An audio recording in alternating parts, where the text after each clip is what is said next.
Hello and welcome to another edition of the Royal Chat. I'm your host, the Royal Majesty Funshuo Timothy. All right, today, guys, I want to say thank you to all of you that's been listening to our chat and looking to our program online on the YouTube page and all the social media paid platform. I want to say thank you very much and keep it coming. And don't forget to subscribe. Don't forget to share because we believe that sharing this program will help us to grow a lot more than we have been used to.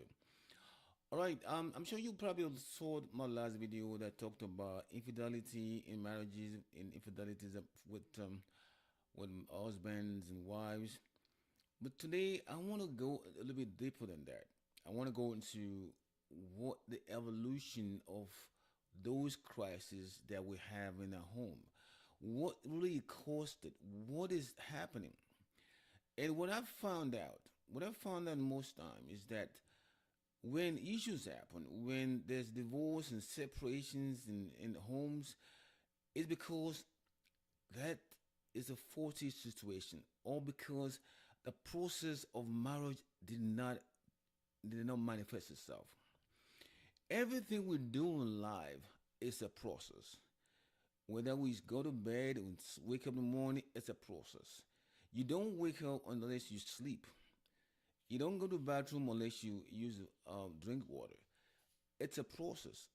But when it comes to the issue of marriage, before a marriage could go sour or even go to a point where separation and divorce comes in, the process must have been messed up, screwed up somewhere. And that is what I want to talk about today.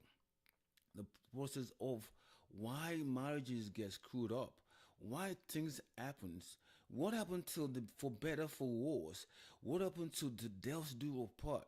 Because my thinking is this: when you sign that dotted line in the marriage registry, when you go to the courthouse or you perform the white wedding, you sign that dotted line says for better for worse. So whatever happens within your marriage, it should be for better for worse. There shouldn't be any reason why you should leave your marriage at any point, unless like I told you before, unless your husband is an abuser. That's it. Even in case of fidelity, I don't condone it as much. So when the process got screwed up, when the if the process get faulty, that is where we have issues. So now I want to start from the genesis of a process, the genesis of where we as men and women start from, and let us know why, if every process of our life is screwed up or faulty, things will not happen the way we want. Let's start from the fact that from my parents' side, our mother and father conceived us. Okay, conceived us in as a couple, and our mothers went through what I call the cravings, the morning sickness, the antenatal. I mean, you name it, they went through all that. I'm talking about the mothers. That's why I want to shout out to all the mothers out there for all you go through to become moms. It's not easy. And I want to say shout out to my mom too, man. Mom, thank you very much for all your love and support. You're a wonderful mother, and I love you very much.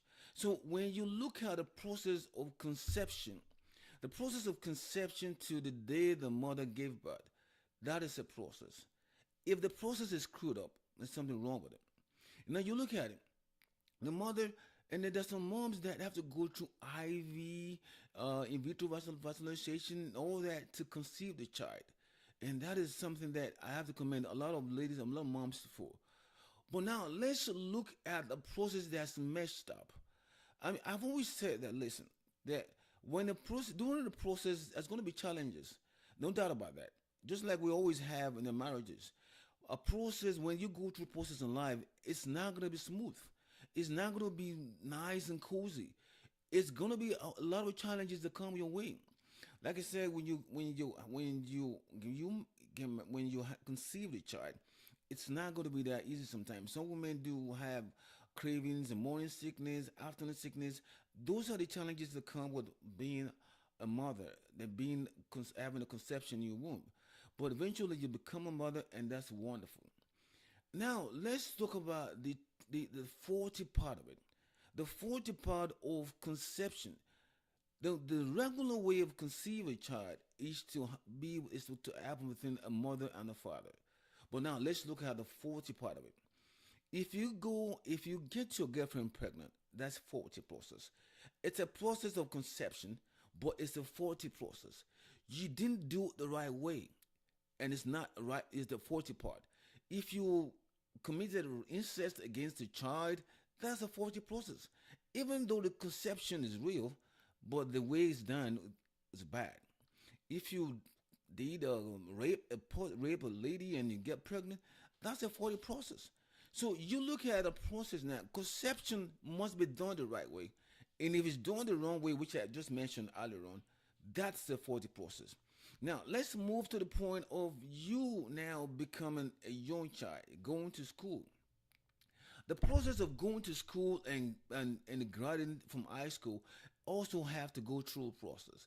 You start from kindergarten to primary school to secondary school to and then of course you get out of secondary school. That's a process that has to take place. But there are challenges that come with it. There are challenges that come with the process. Going to kindergarten to high school is not going to be a smooth ride. There are challenges. Now you could fail. You could repeat the class. You could fail a subject. You could not even graduate with your friends, and these are challenges that come with it. And if you decide you want to become a doctor, maybe you don't pass your chemistry class, or you fail your WIAC, or fail your JAM, or you fail your GC, or you fail the examination to go into university. That is it. That's the challenges that come with it. The challenges of knowing fully well that if you don't pass a particular subject, may hinder you from becoming what you want to be. If you want to be a doctor and you don't can't pass your chemistry, that could be a problem. You want to be an engineer, you can find your physics, that could be a problem. If you're going to be a lawyer and you can't pass English, those are the challenges that come with being eyes from going to primary school or kindergarten to college. So you go through a process in life, and those challenges makes you tougher. Now, what is wrong when it's faulty? A faulty part is when you fail the class and your parents will have to bribe your teacher to get you into another class, or you didn't pass your exam to get to college and your parents have to bribe somebody to get you to pass the exam. That is faulty, and this faultiness on that part will get you to a university and you can't even do too well. That is a process that everyone have to go through, and when it's faulty, it hinders a lot of things in your life and it brings a lot of obstacles in your life. Now let's move the part when you have to go to a university. Your university now, wonderful. You want to be a doctor, you want to be engineer, great. But then the process takes its course. You got to go from the first year in college to the last year in college. Great. But there are challenges that comes along with it. You could repeat the class. You can have a carryover in class. You may have to be expelled from school or even actually withdraw from class. Those are the challenges that come with it. It doesn't mean that being with actual withdrawal will not make you what you want to be in life. It just tells you that you got to buckle up your belt and do the best you can to achieve that goal that you came for.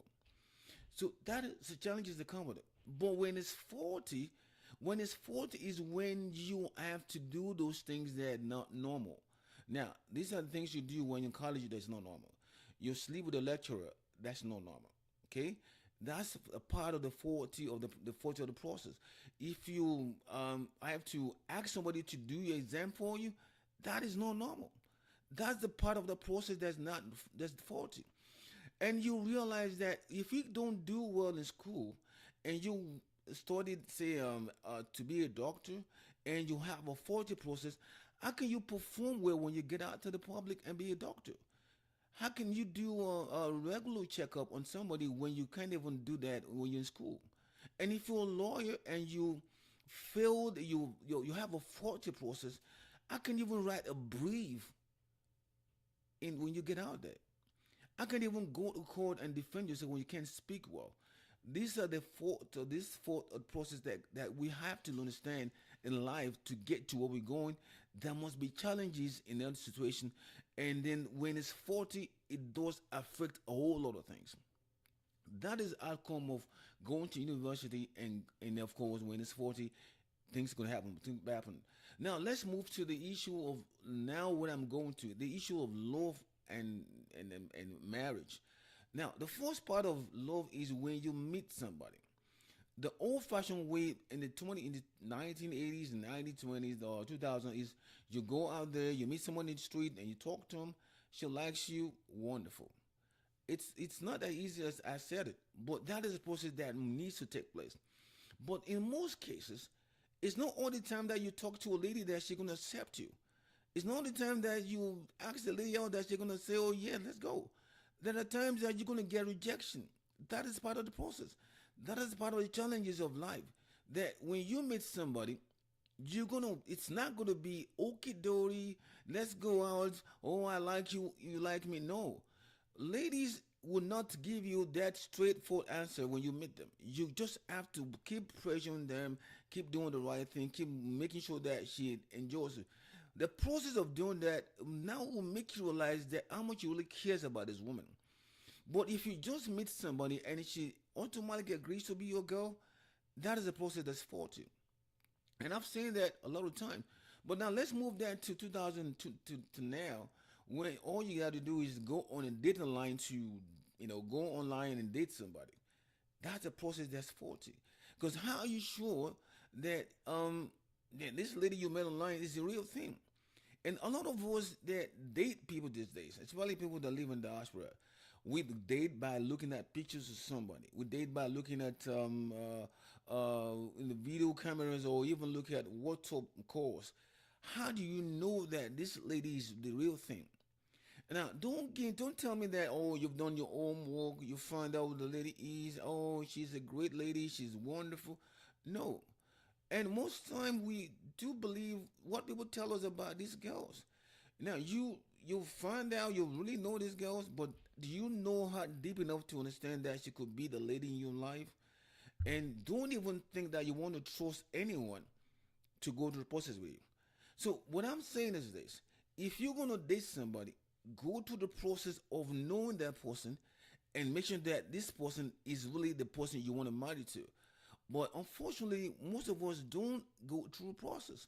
We believe what we see. You go online, you meet a girl, you think that is it. No, it's a lot more than just meeting somebody online. You got to make sure that this lady, you've done your own work. You know her family. Find that who the family is. What kind of parents does she come from? What kind of mother does she has? Those are the things that you need to find that for you to understand that am I going through a process or is this process going to be challenging for me? I'm not saying that you're eventually going to, in most cases, when you do find that, when you do know who you're dating, then you can be able to determine is this person going to be my wife? Is he going to be fit enough to be my wife? If you go out there and find out this girl that you're going to date has problems or came from a home that's not suitable for you, the process has justified you. But if eventually you find out that she's just the kind of girl that you can date or you can get married to, wonderful. That is why if you've listened to one of my programs before, I've never really supported anyone going back home to get married because it's a faulty process. It's a process that is not complete. You can't think that you're gonna leave thousands of miles away from you, from wherever you live, and you're gonna believe that anybody you met online is or met somewhere back in Nigeria or wherever you come from is the right person for you. Okay, you got to go home, and most of us don't go to that process, going to find out or spend time with these ladies to find out if they're really the kind of lady we're gonna get married to. And if we don't do that, that's a faulty process. The process of getting married to somebody is not about just meeting somebody online or just having somebody um, recommend you to a girl. You have to do your own work to make sure that the process completes itself. So that is what I'm talking about. Now let's move to the issue of now when you get married. You've gotten married to this lady. Wonderful. Great. I mean, you could go to, you've done court wedding, you've gone to church wedding, you've gone anything you want to do, it's great. The process of that time is when you become wedded, you will sign a line that says for better for worse. Now, that is what the process is all about. But then, what are the challenges that come with marriage? Like I told you earlier on, you have to have challenges in life. You have to have challenges in anything you do for you to value what you're doing. If you have, if you get married and you don't have challenges in your marriage, then that's not a process. A process, it's about going through challenges and going through a rough time to appreciate whatever you're going through. Now you get married to your wife. Okay, I mean the issue of infidelity comes in. Wonderful. When infidelity comes in, you want to solve the problem. The issue of finances coming. Sure, every home, every family goes through financial issues at some point in their life. If not at the beginning of the relationship, they can have it at the end of it, or towards the later part of it. You go through these challenges in a love, in a marital situation, to uphold you, to make you stronger. But if you don't go through that kind of process, how are you going to know how strong your marital life is? You go through of abusive marriage. You're going to abuse. You go to alcoholic situation when your husband is drunk, or even you as a wife is drunk, or you go through the reparation of sex from home. These are process that happens. I mean, you can see a lot of marriages that broke up because the husband is not doing his duties on his wife, and the wife is not performing his moral duties on the husband, and they just have issues, and issues just metamorphosize to something bigger, and before you know it, they're going separate ways. That is the challenge that comes with the process. Now let's look at the challenges that come along with the process. The challenges, the faulty part of a process that most of us don't know. Now, if you go out there on your marriage and you go and have a child from somebody else and bring it to home to your husband, that is the faulty process. And you know that when you bring a child to your home, that's the bastard child. And these are kids that eventually turn out to be what we call their destroy homes. If you go out there and bring a child to your home that doesn't belong to your husband, that's a faulty process. If you're going to cheat on your man, well, I don't condone it, but don't compound it by bringing a child into a home that's not your husband. That's a faulty process. If you if you're going to have to um, uh, go out on your marriage and become so you're going to stay out of your marriage for a long time, you work long hours and stay a long time out of your home, that's a 40 process. And if you don't communicate with your husband a lot more, that's a 40 process, because when you have issues in home and you're not communicating, that's a process that's not going to work out. Those challenges come, but the process that's 40 will make it even worse than it should be. So what I'm saying now is, as a couple, when you go through challenges, it makes you stronger, it makes you better. But if you let those faults now manifest itself to something else, you're gonna see that you're gonna find that it's not what it should be. And like I said, when you bring a child into a home that is not your husband, you know what happens. Those kind of child would probably eventually destroy their home. And when you have people that destroy homes, what happens? It destroys the marriages too.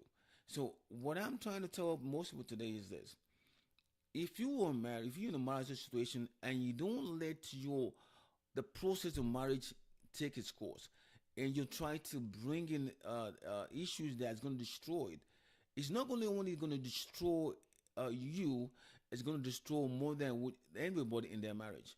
So I'm advising everyone today, just like I said earlier on about process, about men, about conception, the same way I want to say to everybody in that listen to me.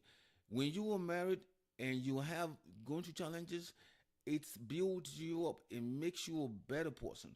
At the end of the day, what does not kill you will always make you better. So go through a process in life. It's a part of life living. Eventually, when you achieve it, it makes you much better. So till next time, we talk about it. Bye. I don't think I. I don't think I, how many names is that? I mean, is that